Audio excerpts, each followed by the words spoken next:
సాక్షి ఒక వార్త రాసుకొచ్చింది.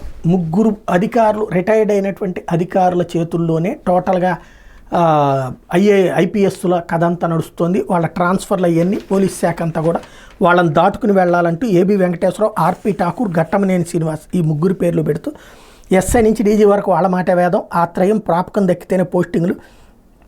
వైఎస్ఆర్సీపీ నేతలపై అక్రమ కేసులు పెట్టాలి, వేధించాలి, మాటలు ఇవ్వాలి, వాళ్ళ మాట వినాలి, ఇవి చేస్తేనే పోస్టింగ్లు, వాళ్ళు సంతృప్తి చెందితే చిన్నబాబు పెద్దబాబు వద్దకు అన్నట్టుంది. ఇక్కడ బేసిక్గా ఎవరైనా వెళ్తే వెళ్ళొచ్చాం వాళ్ళ దగ్గరికి, తప్పేం లేదు. ఎందుకంటే సీనియర్లు కాస్త ఏమైనా పరిచయం ఉంటే మనకి పోస్టింగ్ వేపిస్తారు.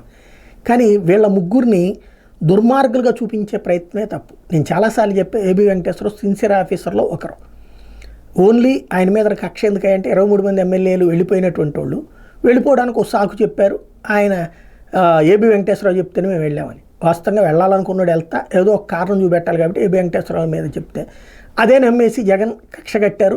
5 ఏళ్ళు కూడా ఆయన వేధించి చివరి రోజున ఒక 2 గంటల ముందు పోస్టింగ్ ఇచ్చి ఆ తర్వాత రిటైర్ చేయించినటువంటి పరిస్థితి. ఆ కారణంగా ఆయనకి తెలుగుదేశం పట్ల సింపతి ఉండొచ్చు, లేదా తెలుగుదేశం వాళ్ళకి ఆయన పట్ల సింపతి ఉండొచ్చు. కానీ ఆయన ప్రతి దాంట్లో ఇన్వాల్వ్ అవుతారు నేను అనుకోను. ఆయన మొట్టమొదటి నుంచి కూడా సిన్సియర్గా నేను చెప్పాను చాలాసార్లు, విజయవాడ పోలీస్ కమిషనర్గా చేసినప్పటి నుంచి ఎరుగుదును, నేను చాలా బాధ్యత ఉంటాను. అట్లాగే ఆర్పి ఠాకూర్, వీళ్ళని కరప్టెడ్ అని ఎవరు అనరు, ఘట్టమనేని కానీ వీళ్ళని కరప్టెడ్ అనరు. కరప్టెడ్ అంటే ప్రజలకు తెలిసిపోతుంది, దాంట్లో దాచాల్సిన పనేం లేదు, ఎవరి హయాంలో ఏం జరిగింది అన్నట్టు.